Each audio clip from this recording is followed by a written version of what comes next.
Here's yet another Xiaomi video, but this time, it's available in the Philippines. So finally guys, this is the Xiaomi 15T Pro. So tara, pag-usapan natin.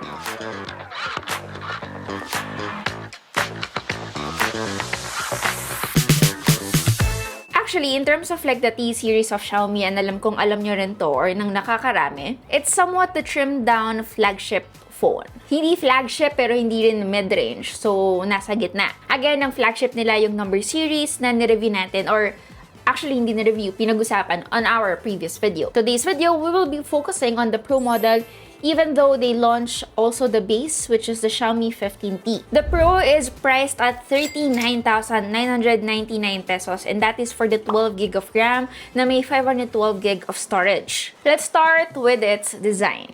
Again, I have here the Mocha Gold. It's a great color, but without the case, if you're someone like me na sobrang pasmado, like, it's very obvious on this colorway. Minsan feeling ko guys, ako lang talaga yung problema at yung pasmado kong kamay. Compared sa predecessor niya, mas malapad to at mas mataas. Pero gladly, hindi naman siya sobrang bigat kahit na mas nag-improve yung battery capacity nito. It weighs at around 210 grams. So yes, hindi nalalayo yung bigat ng phone na to doon sa Xiaomi 17 Pro Max that we also previously talked about. At the same time, the weight distribution is also not bad. It was Jason who reviewed this phone and since sanay siya sa mga large devices, it wasn't a problem for him. Actually, wala akong issue sa overall design niya. It's one of my favorite Xiaomi designs. And kung tutuusin, mas gusto ko rin yung design setup nito compared doon sa Xiaomi 17 Pro Max na, again, nakita niyo na. Design-wise, it isn't too far from the Xiaomi 14T series. Medyo mas softer lang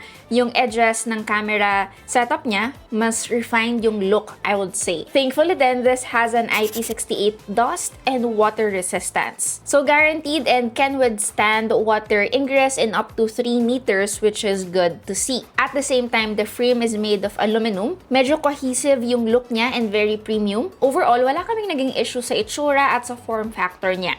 Ngayon, camera naman at alam kong inaantay nyo to.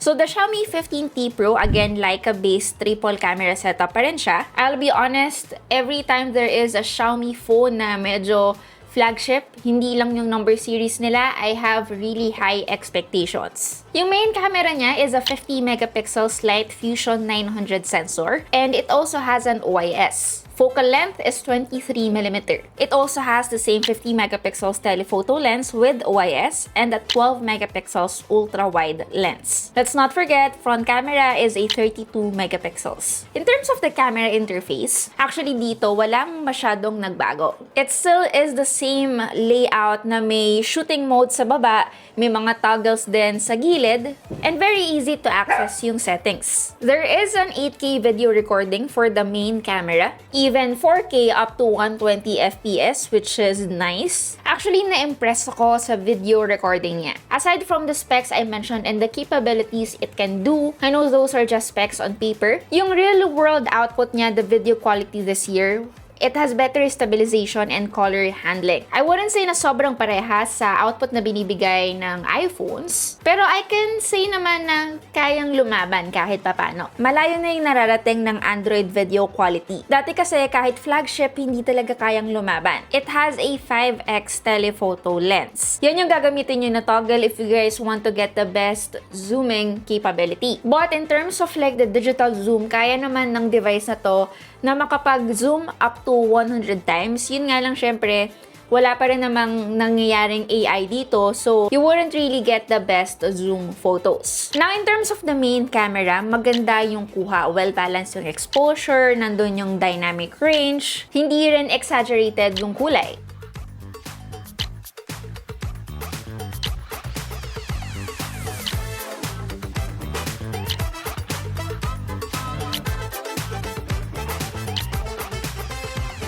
Gladly, yung ultra-wide nito is 0.6 unlike the Xiaomi 17 Pro Max na 0.7. Alam kong 0.1 lang yung difference nila, but in terms of like the output, may pinagkaiba yon. Yun lang, since 12 megapixels nga lang yung ultra-wide niya, nababawasan na yung detail.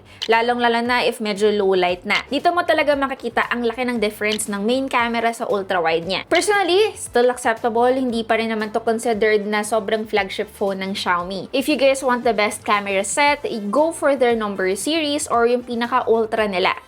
Now, let's talk about its performance. Alam mo, sa totoo lang, ang dami nagko-comment sa inyo, especially pag nag-unbox ako kapag may phone tapos ang chipset ay MediaTek. Alam ko yung ibang may experiences using a phone that has a MediaTek chip in comparison with a Snapdragon. I understand kanya-kanya tayong preference. This phone comes with a MediaTek Dimensity 9400 Plus. Still a top-tier chip pagdating sa raw performance. Even yung mga results ng benchmarks niya, impressive din. Kahit pa paano, kayang-kayang pumantay sa mga phones na mayroong Snapdragon 8 Elite, katulad ng Xiaomi 15 series nila. Pero personally, parang mabilis bumaba yung thermal throttling nito. Meaning, habang tumatagal kapag heavy use or yung mga AAA games, na unti-unti nang nababawasan yung performance at syempre, umiinat na yung phone. Again, not the most or not the best, not top of the line, but I would say it still is a solid one. In terms of like bloatware naman, I would say minimal even though this is a Xiaomi phone.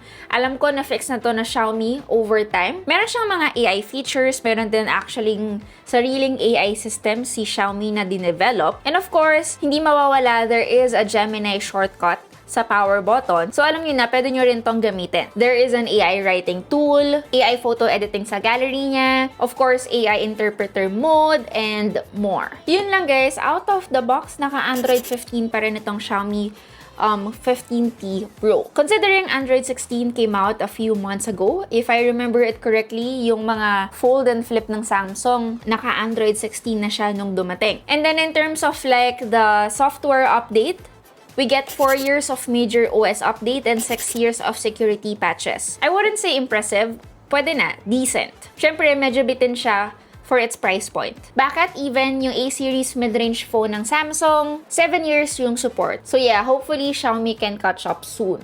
Now, one of the things I enjoyed about the Xiaomi 15T Pro is the display. It has one of the nicest displays, again, for its price point.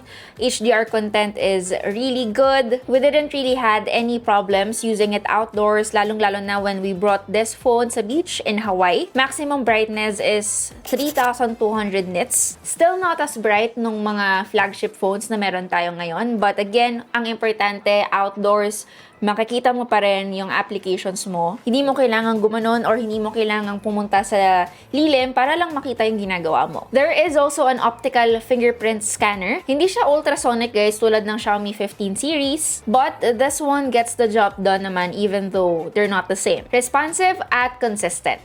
Now, the batteries. So charging guys, medyo may downgrade. Compared to the Xiaomi 14T Pro, which features a 120 watts wired charging, actually, nung last year, yun yung pinaka-pinagmamalaki ng phone na yon, and everyone talagang bilib na bilib sila. Kasi imagine, with that price point, ganun kabilis mag-charge yung phone mo. Now, binabaan nila and it now supports 90 watts. Sa Philippines, gladly guys, may kasama namang power brick. And it's also already 90 watts. So, hindi mo na kailangang mag-outsource. Hindi nyo na kailangang bumili. There is also support for wireless charging for up to 50 watts of power. Yun lang, syempre, kailangan mo rin ng mga wireless charger na kayang magbigay ng ganong power. Ako nga guys, personally dito sa studio, wala akong ganon. In terms of battery, although may mga downgrade tayo like the charging speed, it went up, which is good. Ang laki ng tinaas guys, from 5,000 to now a 5,500 milliamp hour, which gives you that extra oomph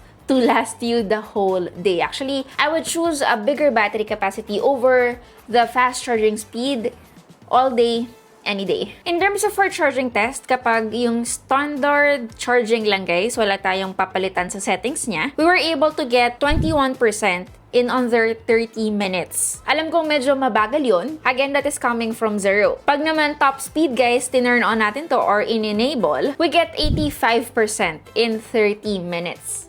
Now, let's go talk about my pros and cons. If you want a good and reliable camera experience, hindi kayo ipapahiya nitong Xiaomi 15T Pro. It has all the Leica filters na nakita nyo doon sa Xiaomi 17 Pro Max video. It also has that Leica Authentic, Leica Vibrant option. So, alam niyo kung ano yung nakita nyo before and ngayon na mga Xiaomi flagship phones na merong mga Leica filters, meron yan dito. Actually, consistent yan basta naka-Leica partnership. Especially if you wanna get that 5x telephoto lens. Second, if you want that long battery life and fast charging. 5,500 mAh easily lasted us for more than a day. Minsan pa nga maximum 2 days kapag hindi naman masyadong intensive yung task. Now, if you want the best performance, actually okay naman yung Dimensity 9400 Plus. But since it is built on previous generation tech and medyo outpaced na siya by the next wave of flagship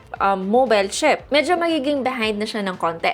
Anyway, that's it for my Xiaomi 15T Pro video.